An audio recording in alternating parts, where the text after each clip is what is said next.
இயேசு கிறிஸ்துனுடைய டீச்சிங் நீங்க எடுங்களேன். இயேசு கிறிஸ்துனுடைய டீச்சிங்ல எல்லாமே கவர் பண்ணியிருக்கிறாரு. ரிலேஷன்ஷிப் கவர் பண்ணியிருக்கிறாரு, ஆங்கர் மேனேஜ்மெண்ட் கவர் பண்ணியிருக்கிறாரு, ஃபினான்ஷியல் மேனேஜ்மெண்ட் கவர் பண்ணியிருக்கிறாரு, ஹீலிங் கவர் பண்ணியிருக்கிறாரு, லீடர்ஷிப் கவர் பண்ணியிருக்கிறாரு, ப்ரொமோஷன் எல்லாமே தொட்டிருக்கிறார் இயேசு. சபை ஏன் தொட மாட்டேன்? வேதத்துல ஒரு வசனம் இருக்கு, வாசிங்க. லூக்கா எழுதின சுவிசேஷம் 14ஆம் அதிகாரம் 28ஆம் வசனத்திலிருந்து வாசிங்க. ரெண்டு பேரை பத்தி இயேசு இங்க சொல்லி கொடுக்கிறார். ஒன்னு கோபுரம் கட்டுறவன், இன்னொன்னு யுத்தத்துக்கு போறவன். ரெண்டு பேருக்குமே பலத்தை பார்க்கிலும் திட்டமிடுதல் ரொம்ப அவசியம்.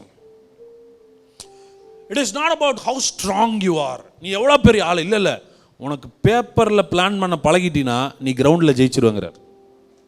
ஆமாம். ஒருத்தன் கோபுரம் கட்டணும்னு ஆசை, கோபுரம் கட்டலாம் தொடங்கிட்டான். கட்ட தொடங்கி பாதி மட்டத்துக்கு வந்தோடனே வேலையை நிறுத்தினா ஐயோ பார்க்குறவன்லாம் பரிதாபப்படுவான். வீடு கட்டணும்னு ஆரம்பித்து இவங்க பாதியில் நிற்கிதே, கட்ட முடியாமல் போயிடுச்சு. அந்த பிரச்சனை உனக்கு வரக்கூடாதுன்னா கட்டுறதுக்கு முன்னாடியே உன்கிட்ட எவ்வளோ இருக்குன்னு பார்த்துட்டு அதை நீ என்ன பண்ணு, அதை வச்சு பேஸ் பண்ணி என்ன பண்ணு, கட்டுங்கிறாரு. நமக்கு ஒரு மாதத்துக்கு எவ்வளோ சம்பளம் நமக்கு தெரியுமா தெரியாதா? தெரியும். ஏன் அதை வைத்து ஒரு மாதத்துக்கு நாம் திட்டமிடுவதில்லை? ஒரு மாசத்துல எனக்கு வரவு இவ்வளோதான்னு தெரிஞ்சும் அதுக்கு மேல நான் செலவு பண்றேன்னா நான் மூடனை போல செலவு பண்ணுகிறேன். ஆனால் வேண்டிய திரவத்தையும் எண்ணெயும் வீட்டில் வைப்பேன் என்றால் ஞானவானுடைய வீட்டில் அது என்றைக்கும் இருக்கும். I don't spend everything. கையில் வர்றதெல்லாம் செலவு பண்றோமா? ஆடம்பரமா நம்ம செலவு பண்ணிடுறோமா? இல்ல, கணக்கு பார்த்து எனக்கு தெரியும், என்னுடைய கண்ட்ரோல்ல தான் என் ஃபினான்ஸ் இருக்குன்னு உங்களுக்கு தெரியுமா? இங்கே சொல்கிறாரு, நீ உன்னை செய்யறதுக்கு முன்னாடியே உட்கார்ந்து திட்டம் பண்ணினா நீ ஜெயிச்சிடலான்றாரு. இதை நான் எங்கே பிரச்சனையாக பார்க்குறேன்னா கல்ச்சரல் ப்ராப்ளமாக பார்க்குறேன், கலாச்சார பிரச்சனையாக பார்க்குறேன். ஏன்னா எந்த ஸ்கூல்லையும் இதை சொல்லிக் கொடுக்கறது இல்லை. பட்ஜெட்டிங் யாருக்கு சொல்லி தராங்க? ஃபினான்ஸ் படிக்கிறவங்களுக்கு தான் பட்ஜெட். ஃபினான்ஸ் படிக்கிறவங்க மாத்திரம் தான் கையில் பணம் வச்சுருக்காங்களா? எல்லா குடும்பத்திலும் பணத்தை கையாளணும்னா ஸ்கூல்ஸ்லேயே பட்ஜெட்டிங் சொல்லி கொடுக்கணுன்றாங்க. ஆமாம். அப்படியெல்லாம் சொல்லித்தராதனால தான் இன்னைக்கு பாதிக்கப்படுறோம். ஏன்னா நம்ம யாரை பார்த்து வளர்றோம்? பெற்றோர்களை பார்த்து வளர்றோம். அப்போ ஒரு பெற்றோர் பொருளாதாரத்தை சரியாக கையாளனா ஒரு தலைமுறை பாதிக்கப்பட்டுருச்சு.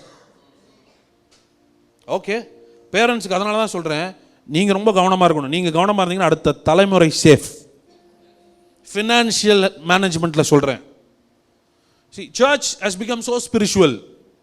சபை எப்பொழுதுமே ரொம்ப ஆவிக்குரியதாக போய் அப்படியே பரலோகம் பரிசுத்தம் இதையே பேசிட்டு எங்கே கை விட்டுட்டோம்னா பொருளாதாரத்தில். people are broke in the church. சபைக்குள்ள இருக்கிறவர்கள் பொருளாதாரத்தில் ஒடுங்கி போயிருக்கிறார்கள். பொருளாதார பிரச்சனையிலிருந்து மீண்டு வர முடியாமல் இருக்காங்க. ஆனால் நம்ம தங்கத்தினாலான ரோட்டை பற்றி பேசிட்டு இருக்கோம். what about now? இன்னைக்கு இருக்கிற பிரச்சனைக்கு சர்ச் என்ன சொல்யூஷன் கொடுக்க போகுது? இன்னைக்கு கடன்ல மாட்டிட்டு இருக்கிறவங்க, இன்னைக்கு சம்பாதிக்க தெரியாதவங்க, பொருளாதாரத்தை கையாள ஞானம் தெரியாமல் இருக்கிற சபைக்கு இன்றைக்கு ஆவியானவர் என்ன கற்றுக் கொடுக்கிறார்? ஆண்டவர் அதெல்லாம் பிரச்சனை இல்லை, அப்ப பார்த்துக்கலாம் சொல்றவர் நினைச்சீங்களா? இல்ல, இப்போ உங்களுக்கு தேவையான ஞானத்தை கர்த்தர் கொடுக்கிறார்.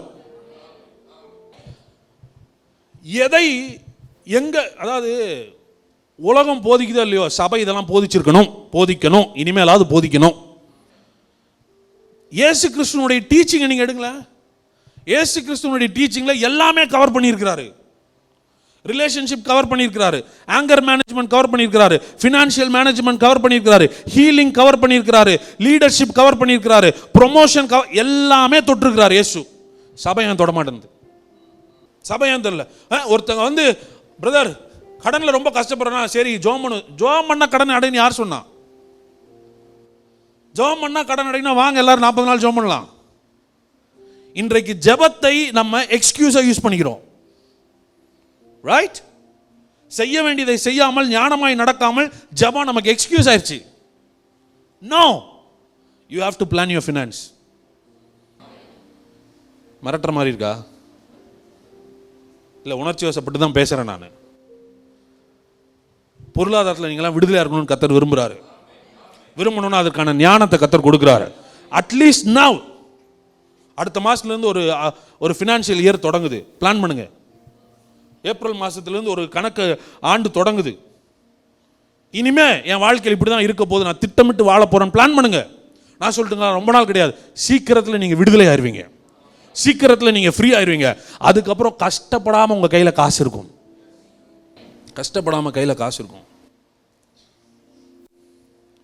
சபை இதை கற்றுக் கொடுக்க வேண்டும். ஸோ சின்ன குழந்தைங்களுக்கும் படிக்கிறவங்களுக்கும் படிக்கிற காலங்களில் மற்றதுக்கெல்லாம் முக்கியத்துவம் கொடுத்துட்டு பொருளாதாரத்தை கையாள முக்கியத்துவம் கொடுக்காததுனால பிள்ளைகள் பொருளாதாரத்தை யார்கிட்ட வாங்குறாங்கன்னா அப்பா அம்மாட்ட காசு வாங்குறாங்க, ஃப்ரெண்ட்ஸ்கிட்ட பார்க்குறாங்க, அப்பா அம்மாவை பார்க்குறாங்க. எல்லாம் பார்க்கும்போது செலவு பண்ணுன்ற ஆசையில் கையில் வரதெல்லாம் என்ன பண்ணுறாங்க, செலவு பண்ணுறாங்க. சேவிங்ஸினுடைய பவரை நம்ம அவங்களுக்கு சொல்லிக் கொடுத்தோமா? வேதத்தில் ஆண்டவர் பொருளாதாரத்தை பற்றி பேசும்போது முதல்ல சொல்லித்தர கோட்பாடு என்ன தெரியுமா? உன் கையில் பணம் வந்தோன்னா செலவு பண்ணக்கூடாது, அதை பெருக்கணும்னு சொல்லி கொடுக்குறார். அவன்